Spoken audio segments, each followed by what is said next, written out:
What's up? What's up, everybody? How y'all doing tonight? How y'all doing tonight? This is Shabazz with the proper perspective. What's going on, everybody? How y'all doing? Thank you for tuning in.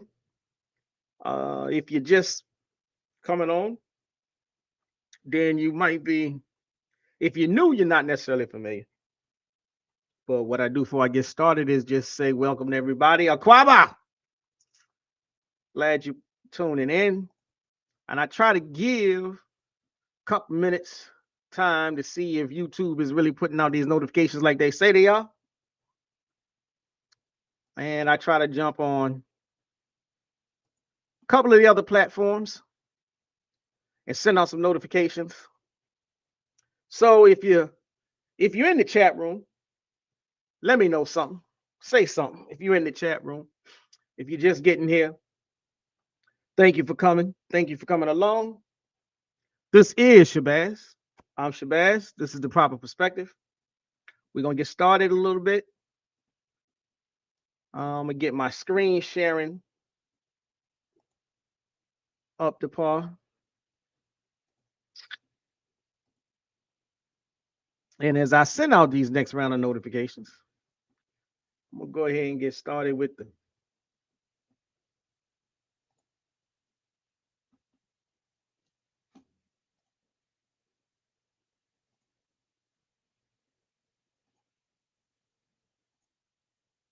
there we go.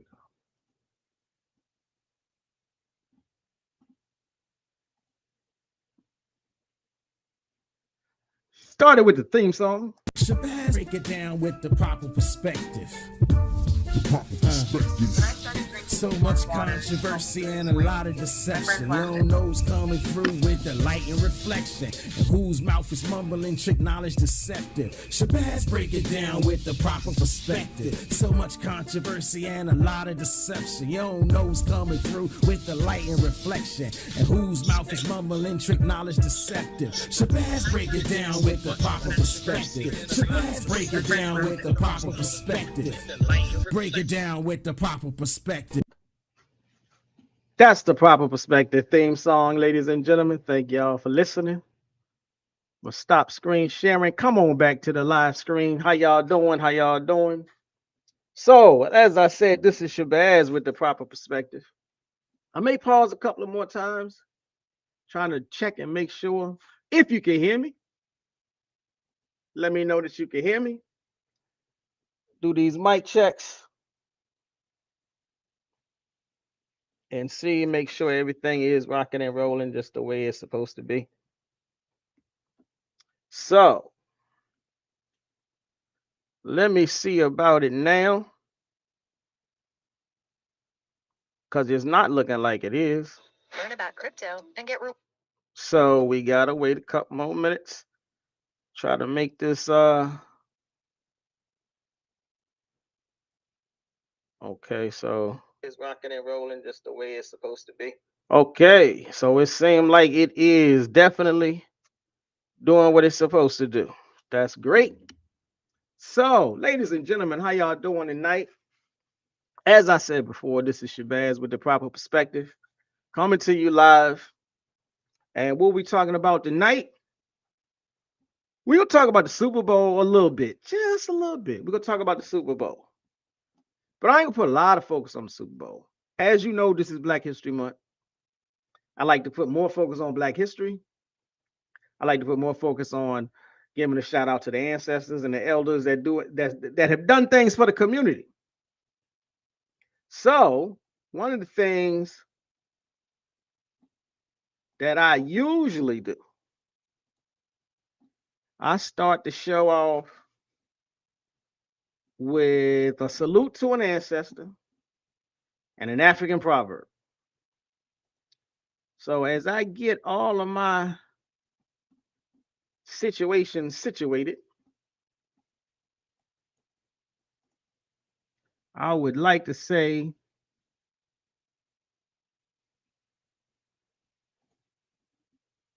that tonight I'm gonna put a little bit more focus on one of the ancestors. We're gonna give a shout out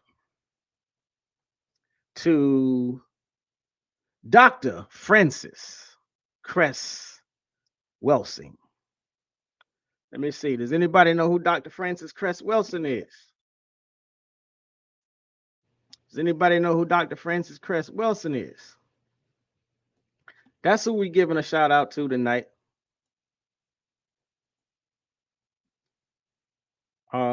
And what we gonna do is I'm gonna share my screen,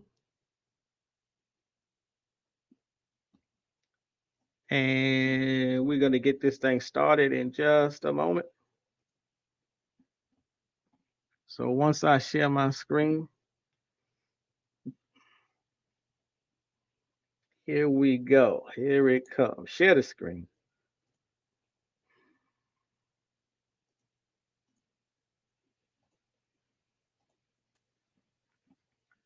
So we're sharing the screen on Dr. Francis Cress Welsing. Today, we pay homage to an ancestor whose work continues to shape our understanding of race, power, and global consciousness.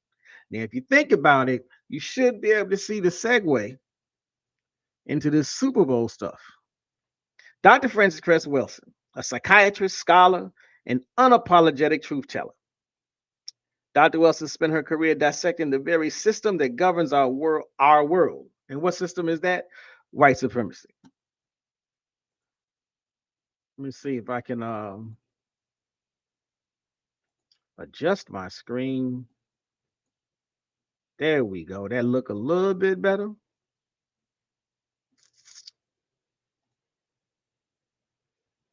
That look even better.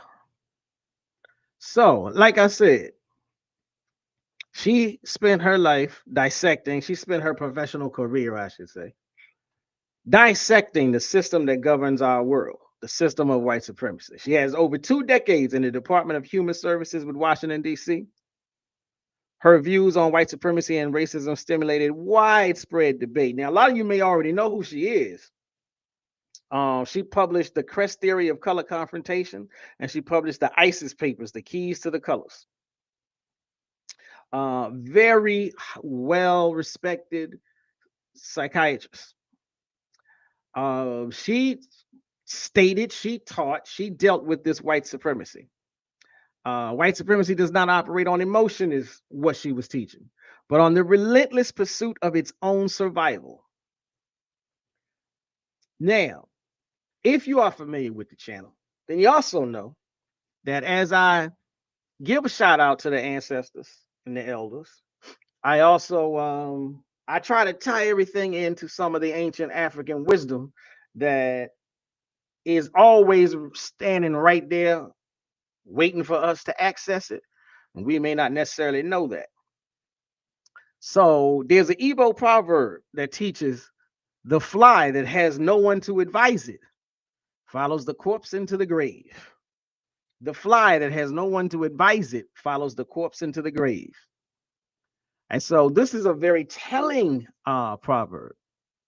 And some of you may already know, some of you may not. The Igbo ethnicity, tribal group, is one of the ethnicities that did get caught up and affected by the transatlantic slave system, the Maafa, as it is more appropriately called. But so I say that to say we over here in the West, the zone 6 of the African diaspora, a lot of us have Igbo blood in us, and Igbo culture did find its way and manifest into what we recreated as the African American culture group. So, but this proverb, the fly that has no one to advise it follows the corpse into the grave, is a telling proverb, speaks to the need to stay connected to your elders, stay connected to your leaders, to the older generation. There's always this thing about a generation gap, and to some extent that can't be avoided, but that gap should never be something that is so huge, so wide, so vast that the connection is gone. When you're not connected to your elders, when you're not connected to that proverbial wisdom, you may find yourself walking into an early grave. if we are not guided by knowledge and unity, and who's going to have the knowledge if the elders don't have it? Now that don't mean that you follow every elder, and that don't mean that you have to bow down to everything that an elder says. You're gonna have to, yeah, there's gonna be a time when you got to have some discernment. But that notwithstanding, unity is the goal. And without knowledge and unity, we risk following this destructive system into its own self-destructive end. And make no doubt about it, there is an end to this system.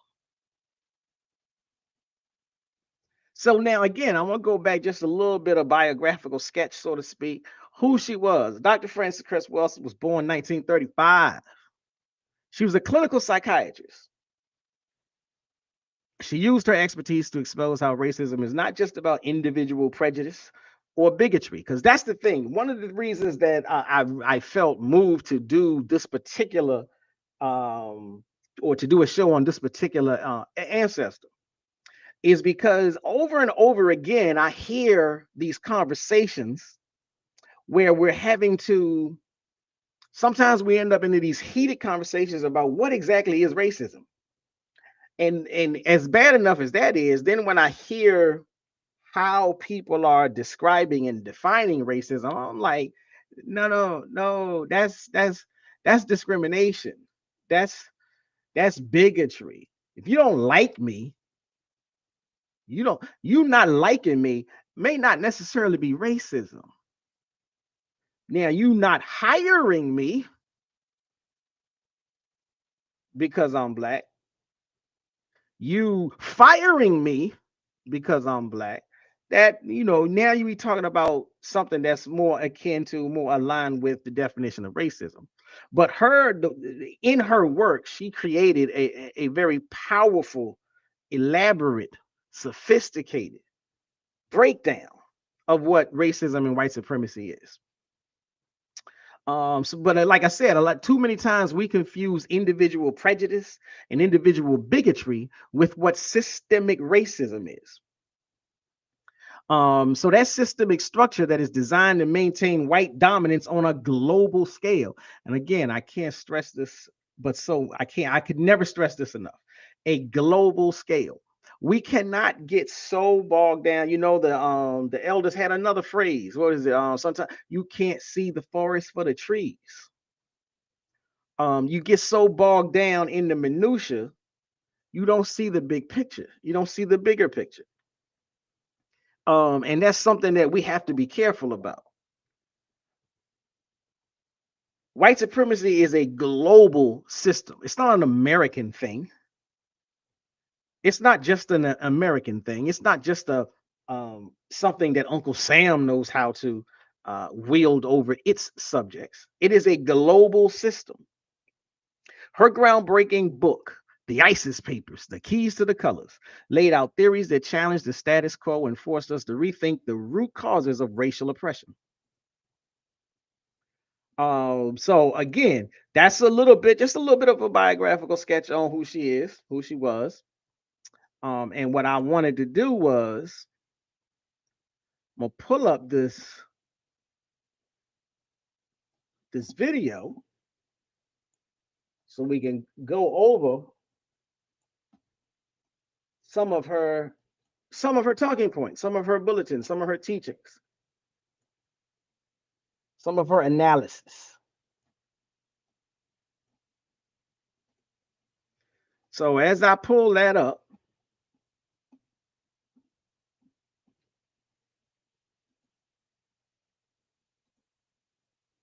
and we gonna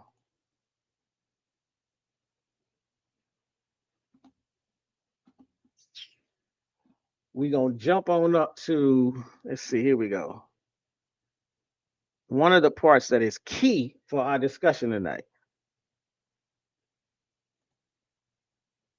I would be seated, sitting at my desk in the evening writing up cases.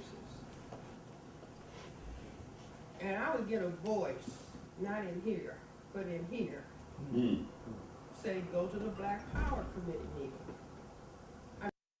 So again, this is Dr. Frances Cress Welsing, and she's given a lecture And she's talking about a couple of things that are very important for us to be mindful of.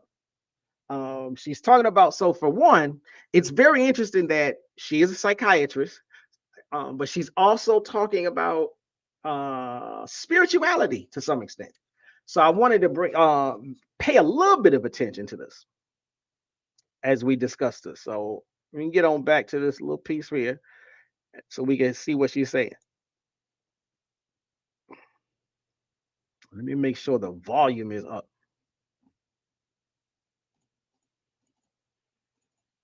I was doing a fellowship in child psychiatry, 66 to 68 in Washington, at Children's Hospital. I would be seated, sitting at my desk in the evening writing up cases. And I would get a voice, not in here, but in here, say, go to the Black Power Committee meeting. I mean, it would be in the evening, I'd be sitting in the office by myself. And it wasn't frightening. It was nothing I had ever experienced before, but it was like a quiet. So then I thought I understood when somebody said they had a calling to go into ministry, what they might be talking about. But it would go to the Black Power Committee meeting. I didn't go to any meetings. Go to the Black Power Committee meeting. Go to the Black Power Committee. And so I finally went to a Black Power Committee meeting. That was in the 60s. And Stokely Carmichael, all those people were in D.C. from SNP. And at a social... So I'm going to pause for a second right there and stop sharing. So again, I just wanted to point this thing out. This is a highly professional, fully documented, so to speak, person in her career. She's a psychiatrist, and a lot of times, or sometimes, we may think, we may think that this world of psychiatry or this world of academics is separate from the world of spirituality. And so I wanted to point out that this person does not necessarily, while she's not directly making a statement, she's definitely telling you, she's sitting in her office and she started to feel this energy. She starts to hear this voice. Something is promoting her and urging her to go to this meeting that she had absolutely no plans of going to. And so I'm just saying, this is a lot of times we'll say, well, I had a sixth sense that, yeah, but that sixth sense, that's spirituality. That's spirituality. And so I just wanted to point that out. Spirituality, it's a very heavy topic. It's a very intricate topic. There's levels and layers, and they interlap. And I try not to do too much talking about that, unless somebody wants to join in, and we can go at it. But it's too easy to get into a debate over that, and I don't like doing that.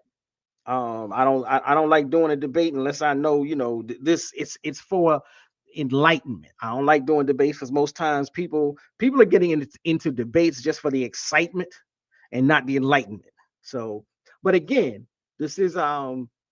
Welsing, and she's talking about what she's setting up. Is this video is setting up her work, her foundation, the foundation, what led her into this work, and even another elder who is just as instrumental in this work as she is.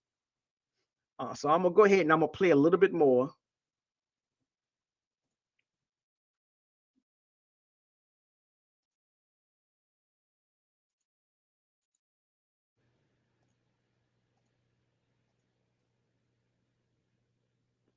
So here we go. on the floor. And, general conversation. Now, I'm a psychiatrist looking, what is the answer about racism? And I hear a black man over on... So she says, she's at this meeting, a meeting she didn't want to go to, didn't plan on going to, but something, the sixth sense, the spiritual power began to nudge at her and tell her to go to the meeting anyhow. So she ends up going to the meeting, and somebody's asking a question, and it just so happens to be, how ironic is that the question being posed when she gets there, just in the nick of time, the question being posed has something to do with the work she's actually doing back at her office. So again, I'm just saying, the universe works in mysterious ways. I know we've heard that one. All of this is the setup as to what propelled her into this work, the work that made her to some extent famous. Now, yeah, we could play with the word famous. If you're walking in the circles of academia, if you're walking in the circles of Black consciousness, she's definitely famous. If you're outside of those circles, then you'll be like, well, I ain't never heard of her. But okay, yeah, in every walk of life, you will have experts and famous people that are in those lanes and may not necessarily be known outside of those lanes. So she gets to this meeting, and then we're gonna get to what she starts to say about it. On the other side of the room, say racism is a system. So there's a guy on the other side of the room that says, and you got to think about this. This guy says racism is a system. Now, to some of us, you might be saying, well, no, she's a lot. Yeah. Think about this is not 2025. This is not the 2020s. This is 20, 30, 40 years ago.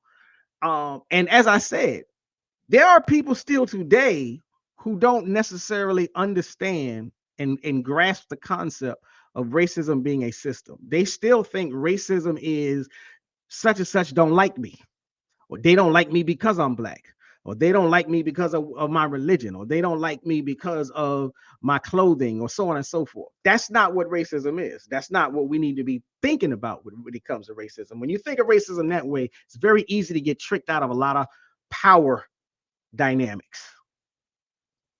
And so again, she's meeting people who are working on the same thing that she's working on. Now this Black man was a guard at the Bureau of Engraving. Black man who was a guard at the Bureau of Engraving, not a college graduate or anything like that. Writing about racism during the Korean War. But he had started writing about racism during the Korean War. He said he would be sitting on a radar site in Japan. And it just, he said up on a mountain and it would be quiet. And he started thinking about what was going on in this part of the world, and segregation and desegregation, and thinking all that language didn't make any sense. So again, she's saying whoever this man is, he was telling her or telling the people that, he was across the world on the other side of the world in Japan, sitting on top of a mountain thinking. What that sound like? Don't that sound like a spiritual experience? Or that sound like meditation? And so again, I'm like, you can have your views about the value, the power of meditation, spirituality, but I don't necessarily think it should be dismissed entirely. I think it should be looked at, studied, examined, and dealt with in a certain way. But I'm just trying to point this out because this is a psychiatrist answering the question about racism, and the power of meditation is beginning to make itself manifest. And so he started thinking about racism, and he's the first person to say racism is a global system. He's the first person to say racism is a global system. This is why it's so important. Because again, now, I know there are people today who might venture to say, we know that, bruh. Yeah, I know that. But I'm telling you, there are people today who don't know that, bruh. And that's what I'm doing this for. I know there are people who don't know it's a global system. I know there are people who, even if they know it's a global system, they still only think about it in their local community, in their local everyday walk of life. So I'm just trying to see if we can figure out a way to tie what happens in the microcosm of the world to what happens in the macrocosm of the world. Now I want every Black person to to master that understanding. It is essential to our future. See, She said, I want every black person to master that understanding. So again, that's why I'm doing this. To master the understanding, because it is essential to our future that we understand racism and white supremacy, which are synonymous, is a global system. We cannot be befuddled in our thinking and try to operate under the idea that racism only exists here in America. It exists everywhere. If you are black in Canada, you know something about racism. If you are black in France, you know something about racism. And again, what is this getting at? If we are all suffering under the same system, it makes absolutely no sense for us to simply work only in our own backyards. Now, that doesn't mean that we have to not work on our fight for the benefit of working on somebody else's fight. That's a false narrative. That's a false narrative entirely. we are taught we are in a system of democracy or system of capitalism. Do you see? So again, she says, we're taught that we're in a system of democracy, a system of capitalism, and we are. But democracy and capitalism are not the full-scale systems. They are legs of the system. They are tentacles of the system. They are veins of the system. The system is global white supremacy. So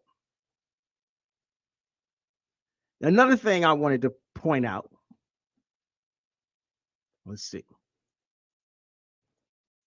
Okay. So another thing I wanted to point out is she is not only giving this lecture to college students. She's not only giving this lecture to adults. She's giving this lecture. She teaches. She works with young people. She works with high school students, or worked with high school students, and that's important because we cannot continue. We're gonna have to get to a point where we're gonna have to take control of the curriculum at the schools that our children go to. And we're going to have to revamp these curriculums from kindergarten on straight up to 12th grade. And in this revamping, we're going to have to include into the curriculum what is racism and white supremacy and what are the best ways to fight it, so that we can at least begin to break the cycle of 12 years a slave. And I don't mean the movie. I mean 12 years of miseducation, and then some of us wake up, some of us remain asleep. But those of us who wake up, that 5% of the population that got knowledge of self and understanding and wisdom, or wisdom and understanding. Now we want to break that mold. We want more people to have that knowledge, wisdom, and understanding. So if we begin to teach, if we control this narrative and we can teach it to the youth in our own school system, or in our own controlled school system. So I say it is important to note that she is not only talking to teaching adults, she's teaching children. Why? Because it is high time we prepare the next generation early on for the reality in which they live. Too long we have overly sheltered our children. It's one of the reasons when people finally wake up, they go hog wild with this new woke enthusiasm. And I'm not saying that there's anything wrong with it. But then off this woke enthusiasm, we start running supercharged, ringing alarms to wake everyone else up. And the problem is all that energy usually ends up failing. And then the supercharged person ends up getting burnt out. If we systematically teach these truths over time in our education circles, we begin to better harness that energy and direct it for more focused and effective efforts. So That's why I'm saying it's important to know who she is, because that's what she was working on and that's what she was doing. So now, if I go back to this next section, so the gentleman that she was talking about, the gentleman that she ran into, his name is Neely Fuller. Now, again, if you already know who she is, you probably already know who he is. But if you don't know, I would suggest that you look them both up.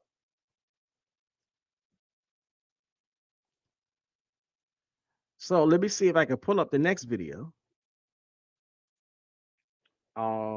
Let's see. Here we go. Here we go. We're gonna try to pull up this next video. I'm not sharing the screen right now. So if you're tuning in, if you're just getting here, welcome to the Proper Perspective. My name is Shabazz. And what we do here is try to shed light on Black elders, African ancestors, or turn that back around, African ancestors and Black elders, African elders and Black ancestors.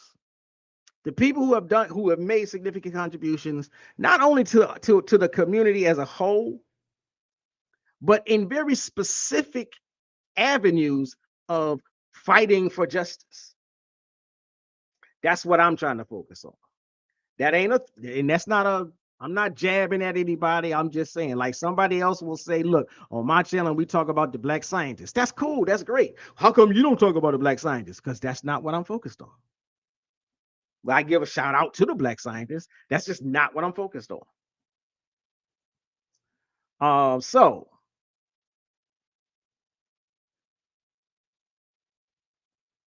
now, one of the things I was going to pull up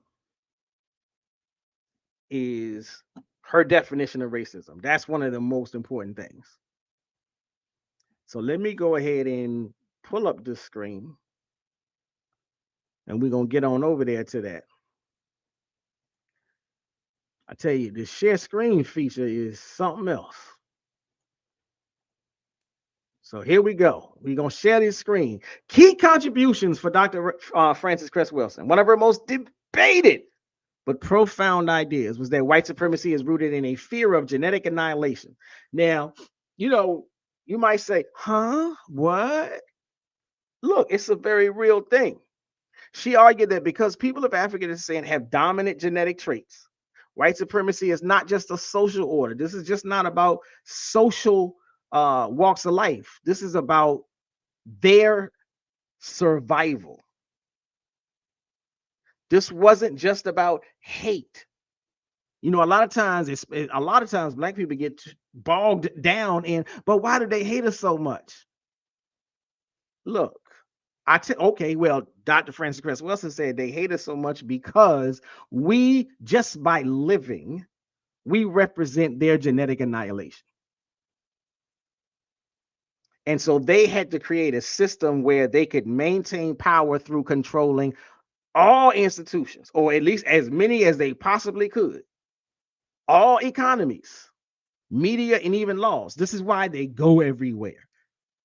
This is why you can go into the middle of Africa and you can bypass all the cities and updated modern civilizations and find some real small remote village stuck in the middle of the woods. And guess what? You can find some white people over there sticking their nose in their things and fumbling around and asking questions because they want to know about everything.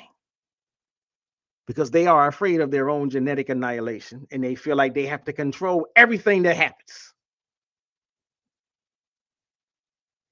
And so Dr. Frances Cress Welsing was more interested in facts over feelings. And this was way before, like, it's almost a common phrase nowadays, but she was putting in that work about facts over feelings. So as I said before, many people still confuse racism with bigotry. Bigotry is personal. And that's the thing we got to realize. Bigotry is personal. So somebody on the job don't like you, or they don't like you because you're Black. That is bigotry. It's about their individual prejudice and bias. Racism is systemic. Your coworker cannot like you because you Black. but your coworker can't fire you. Now they can do some stuff to try to get you fired. And that's where that power play comes in. Now, in the ISIS papers, Welsing defined racism as, now, okay, slow your roll. This is a long definition. And the last time I taught this, because I taught this definition in one of my classes. And when I taught it, I put it up on the board, I put it up on the monitor screen and everything. And the whole class was like, wait a minute, huh? Like, it's just too many words. It's just too many words. Just like people when it comes to rap, they be like, don't be using all those big words in hip hop. Y'all go ahead to expand them brains a little bit for me. But so what she says is racism is the local and global power system, or rather, the local and global power system dynamic. So it's both local and global at the same time. You cannot forget this. You can't think it's just one thing. It's a dynamic. It's a circle. It's an octopus. It's structured. It's not willy-nilly. It's not happenstance. They may do some things that may appear to be happenstance, but it's not happenstance. It's structured and it's maintained by those who classify themselves as white. Now, only one of the reasons this is important is because nowadays it has gone from academic circles on out to everyday walks of life and to people in the streets of everyday life. Talking about, well, black is just a color. White is just a color. It's a social construct. It's not real. Money is a social construct. And it's just as real as those pieces of paper that's in your hand. It's just as real as those Bitcoins that's in your little digital wallet. That if you ain't careful, the government will freeze. And don't tell me they can't do it because they've done it several times before. Social constructs don't mean that they're not real. So she says by the people who classify themselves as white, whether consciously or subconsciously determined. This system consists of patterns of perception, logic, symbol formation, hint, symbol formation, Super Bowl, thought, speech, action, and emotional response, as conducted simultaneously in all areas of people activity. In all areas of people activity. And what are those areas of people activity? So again, this local and global power structure, well-maintained system by people who classify themselves as white,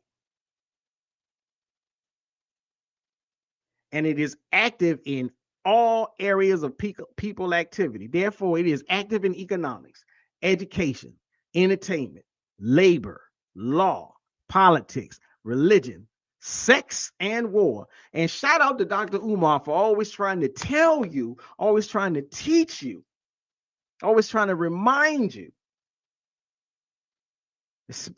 whether you are a brother or a sister chasing after the snow, racism and white supremacy is also made manifest in the areas of sex, in the areas of relationships. Well, we can just love who we want to love. No, you can't.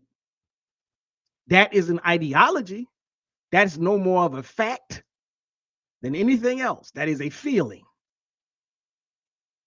The fact is, white supremacy and racism does make itself manifest in sex and in relationships, or what do they call it? Interracial relationships, but interpersonal relationships, man and woman, man and man, if that's what you went to, woman and woman, if that's what you went to. In all affairs of people activity, in all areas of people activity, there will be a manifestation of white supremacy racism. Why? Because they must prevent white genetic annihilation on this earth. Or at least that's their drive. That's what drives them.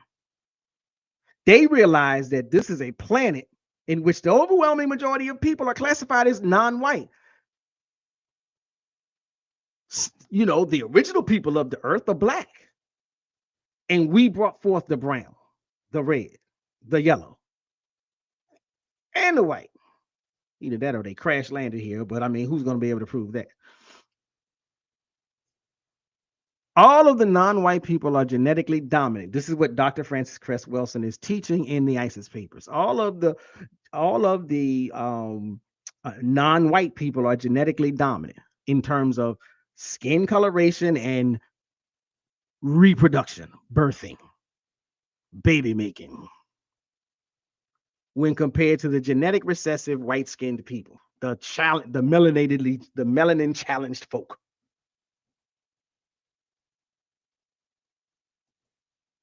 So she says that all of the non-white people are genetically dominant, as I said, in terms of skin coloration and baby making, compared to the genetic recessive white-skinned people. That's the crux of, or that's part of what she taught. So Dr. Welsing made it clear that white supremacy isn't just about feelings. It's about structuring society in a way that keeps black people at a disadvantage globally. They're not just trying to have their foot on the neck of black Americans. They want their foot on the neck of black Brits, of black French, of black Africans on the continent. If you black in Kuwait, they got their foot on your neck there. If you black in Yemen, they got their foot on your neck there. Everywhere they go, Australia, New Guinea, they putting their foot on the neck of black people there. This is a global system. This is an earth system.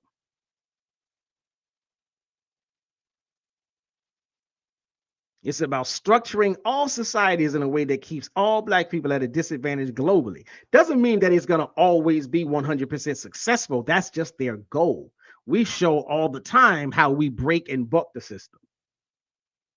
And if we look at recent events, her analysis holds up.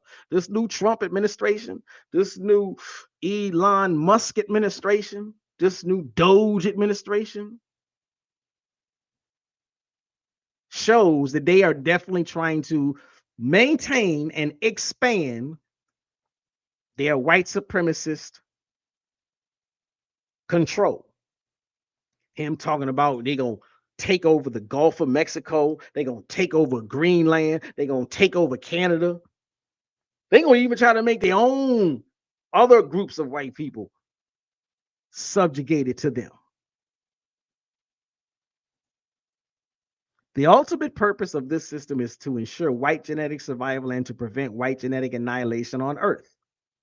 So again, when you look at how they approach everything, I mean, this is the reason. This is what feeds into why even their attack on DEI. Now I know it's a lot of brothers and sisters that be like, well, DEI don't even help us. Well, that ain't true. Now you can say it has disproportionately helped more white women than it has helped black people. You get no argument from me from that. But let's look at that. So it's disproportionately helped more white women than any other group, right? So why they want to get rid of it so bad? They want to get rid of it so bad because disproportionately helping more white women does not mean it's not helping black people, black men or black women. It's helping black men. It's helping black women. It's helping more white women. And so when they stand back and look at it, what they see is we are losing power, which the men, the white male is losing power. Genetic annihilation is about the white male not having power, not being in control. So they're attacking DEI because they look up and see, wait a minute, more white women are catching up to our power and prestige. More black men are catching up to our power and prestige. More black women are catching up to our power and prestige. We got to put a stop to this. We're going to get rid of DEI. And to save face, they want to paint it as though it's a program that only helps black people. The facts say otherwise. Facts over feelings. The facts say otherwise. The facts say it's helped black people, but it has also helped white women. But they're going to make black people the face of DEI so that the few white people that might stand up against them won't. Why? Because they are also practitioners of global racism and white supremacy. And as long as they don't think that they're being attacked, they're going to ride with it. Because they are also genetically vested into their genetic survival. So by making black people the face of DEI, they trick the white people who would be against them into going along.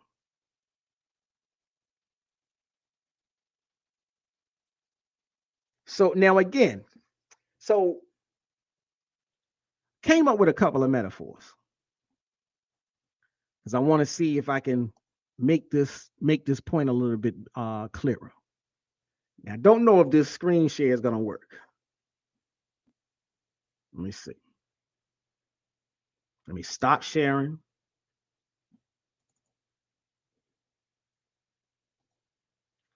So now let me start sharing. And let me try. Well, I already know it's not going to work. So not the way I wanted it to.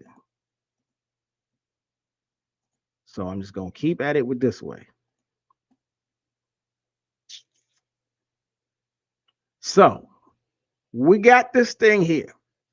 Here's a visual metaphor for the roots of the system. Racism is like a vast, interconnected network of roots beneath the surface of the earth. Each country, like the United States, France, Britain, Germany, even to some extent, under the right issues, they're all like trees standing tall above the soil. Though they may seem separate, they may appear separate, but their roots underneath everything are tangled together, and all are feeding from the same toxic soil that sustains white supremacy. If one of these trees is cut off from the others, the roots are still intertwined, still feeding the same system. Now, you as the oppressed, you can stand alone, but the system does not, and its interconnected poison spreads at the expense of those not recognizing the deeply interconnected roots of power. Dividing ourselves into smaller silos only distracts us from the fact that the entire forest is being nourished by the same malignant force. Until we address the roots, the system will continue to grow intertwined and unyielding. Now, again, I'm never going to say, I don't think there is anybody, especially like if you're in the Pan-African world, I don't think there's anybody that says, don't fight for self. What we say is we're all fighting the same system. For you to say, well, I ain't fighting the same system, you're just a fool. That's a clown statement. It's just not true.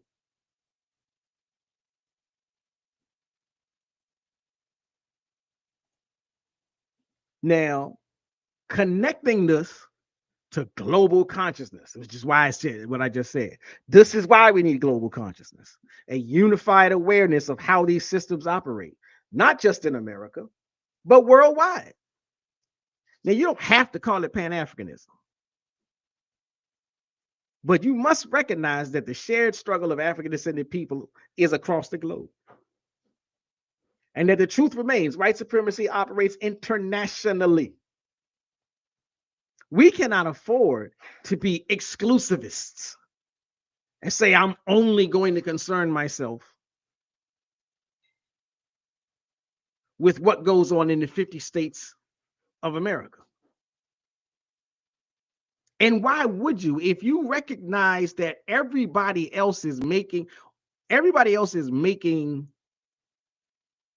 positive steps, taking positive steps by working internationally.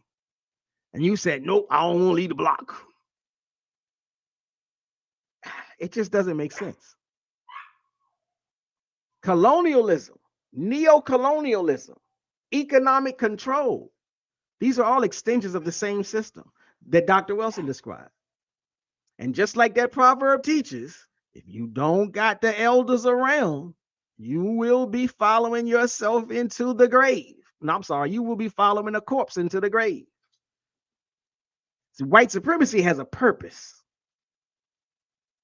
If we do not understand this, we will always be reacting to its effects rather than dismantling its cause. Now, if I can get this thing to pull up,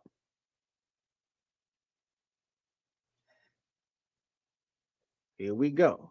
See, I have a challenge for you. I want to know if you'd like to write a book, your own book in only 10 weeks using a proven technique that makes it so simple and have it published in that time, which will create or dramatically increase your brand, which will increase your business and dramatically increase your income.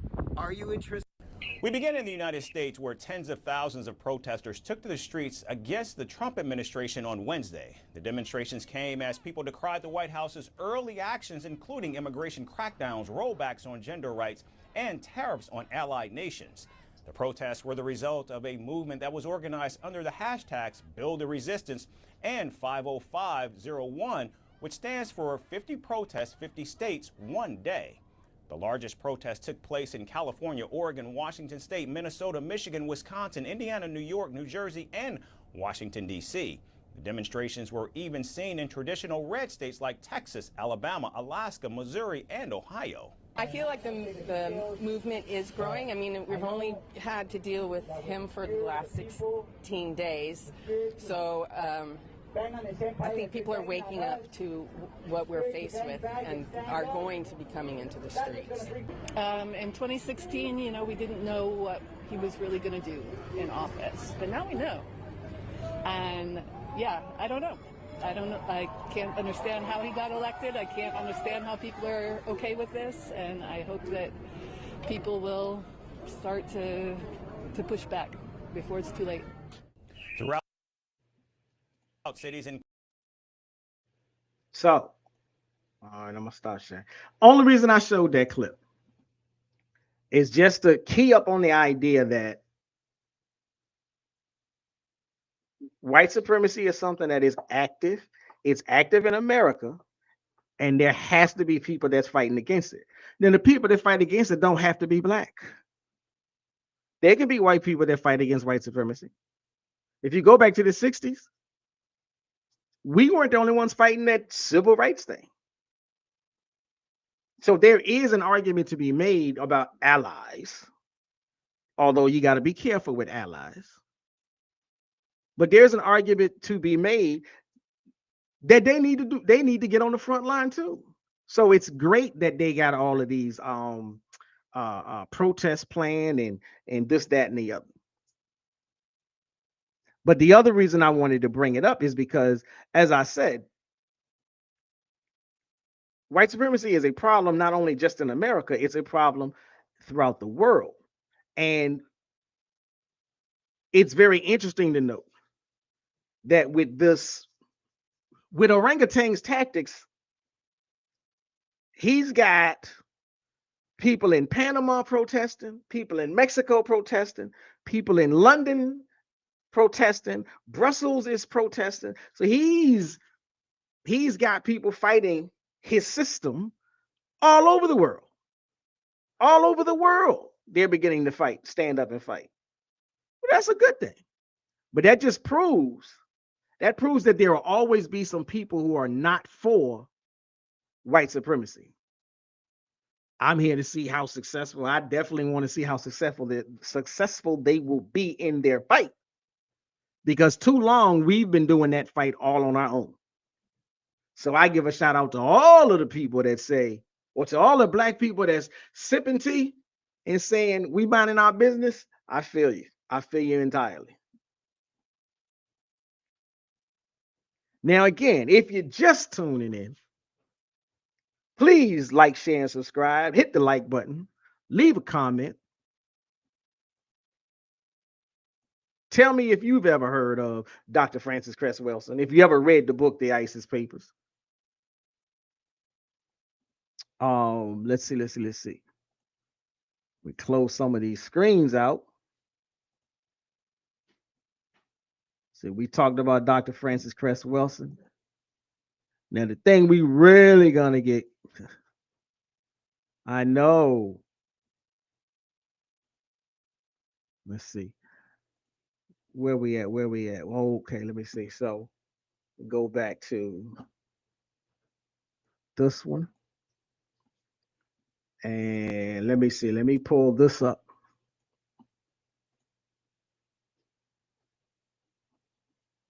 Cause now the real deal part, because the title of the show is Super Bowl Symbolism, Kendrick Lamar, Francis Cress Welsing, and white supremacy. I would be remiss if I said nothing about Kendrick Lamar in the Super Bowl. But what I really want to key up on is the fact that if you saw that halftime show, or if you didn't see it, but if you've heard everybody talking about it, then you know it was a remarkable experience. But what I am here to say, what I wanted to key up on is there's been a lot of talk about the subliminal messages and meanings, the shots that was taken. And yeah, the stuff, yeah, it was definitely funny. The devilish grin when he says, "Hey, Drake." But I think it's very interesting that amidst all of those valid explanations and discussions, and to me, what is so very funny is, now, if I'm wrong, I guess I got to take back what I'm about to say. But I think I'm right. The halftime show, his performance was 13 minutes. So what? Okay. What's very interesting that his show, his performance was 13 minutes, and it was a critique. It was a challenge to America and to Americanisms. It was a challenge to white supremacy and racism. It was a critique of white supremacy and racism. And he spoke to the very foundations of American white supremacist, racist ideologies. And he did it in 13 minutes.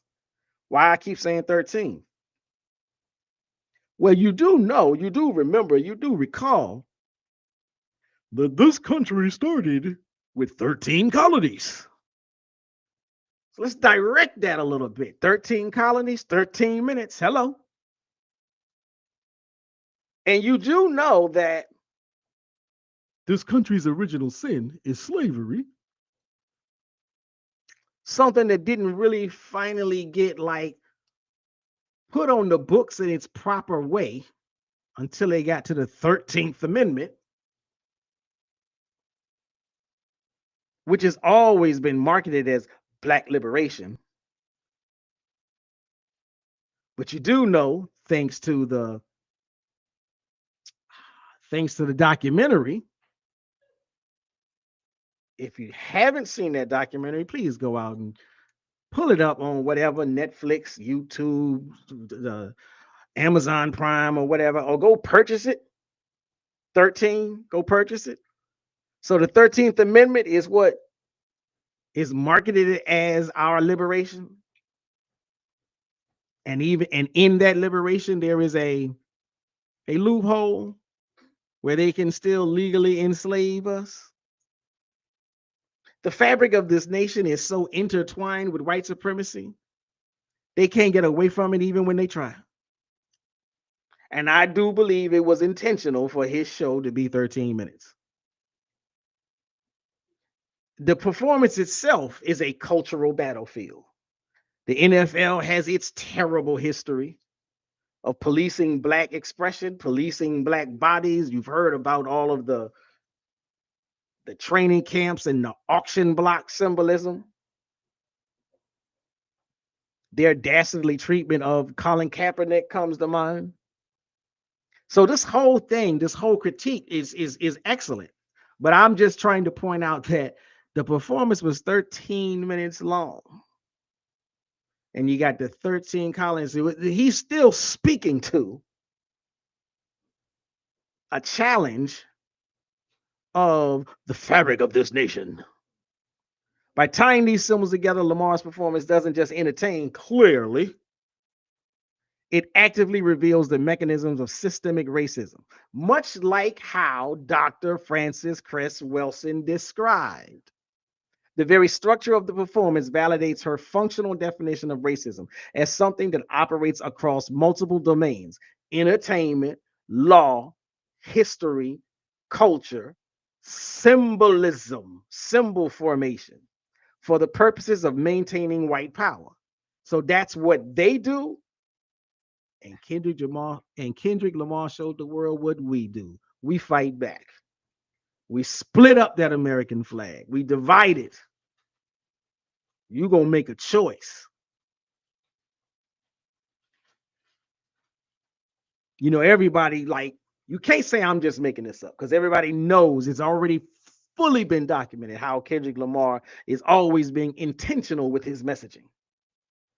So that 13-minute performance was intentional.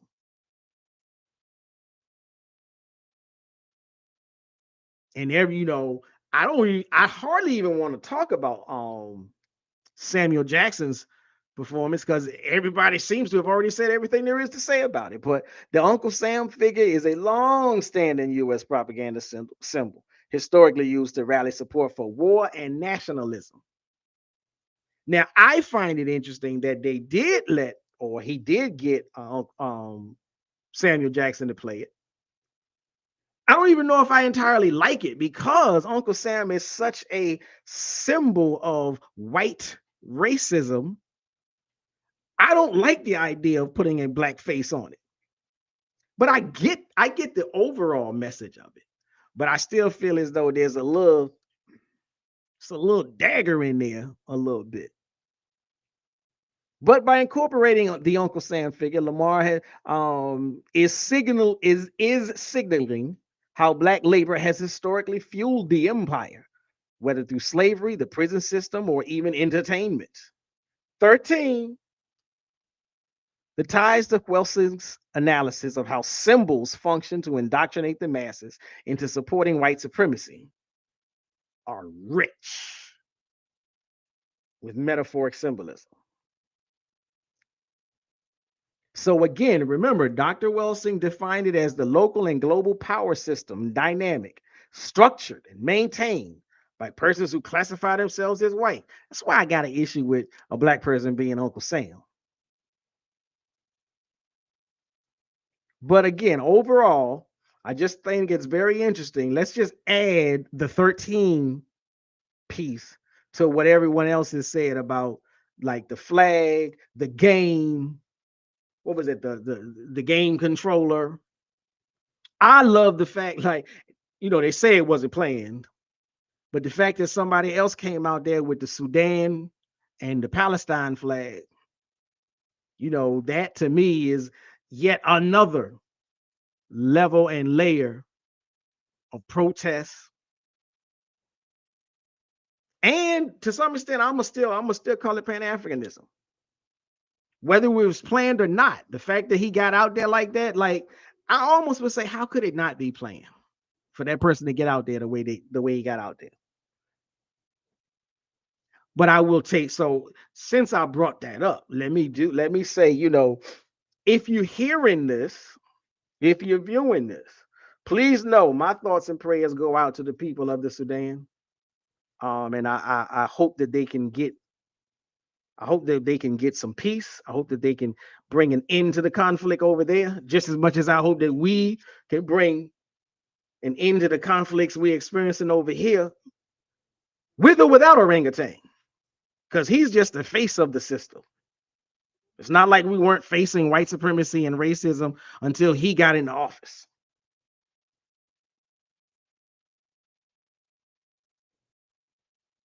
So I will say Dr. Welsing would likely argue that Lamar's performance was a necessary challenge, but it's also a proof of how white supremacy ultimately tries to control the narrative. While his symbolism was powerful, the fact that he was allowed on such a stage means it may have been deemed safe. Give these people an outlet. Let them express some of their anger, some of their outrage. Let them get it out of the system a little bit, and maybe we won't be as challenged by them later down the road. They think it was safe enough to let it go through. Now that's on us to show and prove whether or not they were right. The fact that we can even have this conversation, the fact that we're even having this conversation about the potential subliminal messages in his performance validates Welsing's argument. Symbolism is a core function of white supremacy and racism. So artists like Lamar can either challenge or reinforce it, depending on how the audience interprets their work. I do fully believe that most of us are interpreting it as a challenge to the system. Let's all be a threat to the system. And it's one of the reasons why everybody is rightfully so pissed off, mad, and done with Nelly, Snoop, and so on and so forth. Period. So again, as I said, Dr. Francis Cress Welsing is a person that I wanted to give shout out to, pay homage to, give reverence to, as someone who is deeply rooted in the struggle to teach Black people, the struggle to raise the consciousness of Black people, and to keep us focused on the real enemies, white supremacy and racism, and the real definition of it, the global power dynamic that is systematically designed to maintain control over all walks of life.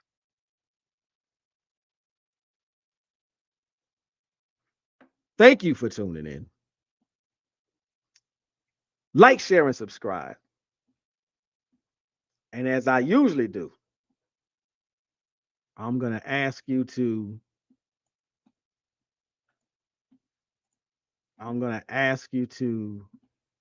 take a look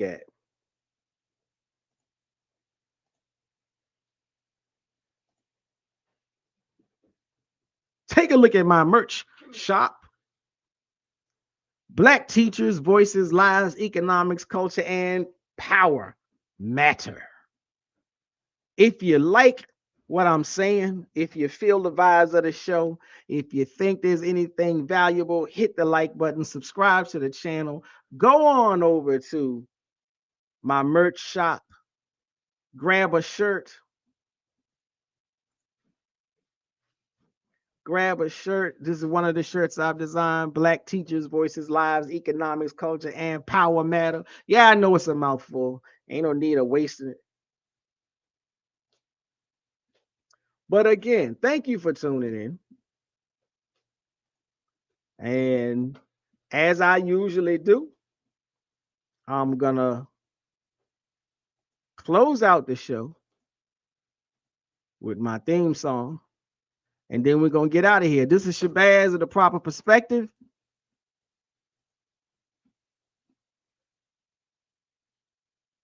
Shabazz, break it down with the proper perspective. The proper perspective. So much controversy and a lot of deception. You don't know who's coming through with the light and reflection, and whose mouth is mumbling, trick knowledge deceptive. Shabazz, break it down with the proper perspective. So much controversy and a lot of deception. You don't know who's coming through with the light and reflection, and whose mouth is mumbling, trick knowledge deceptive. Shabazz, break it down with the proper perspective. Shabazz, break it down with the proper perspective. Break it down.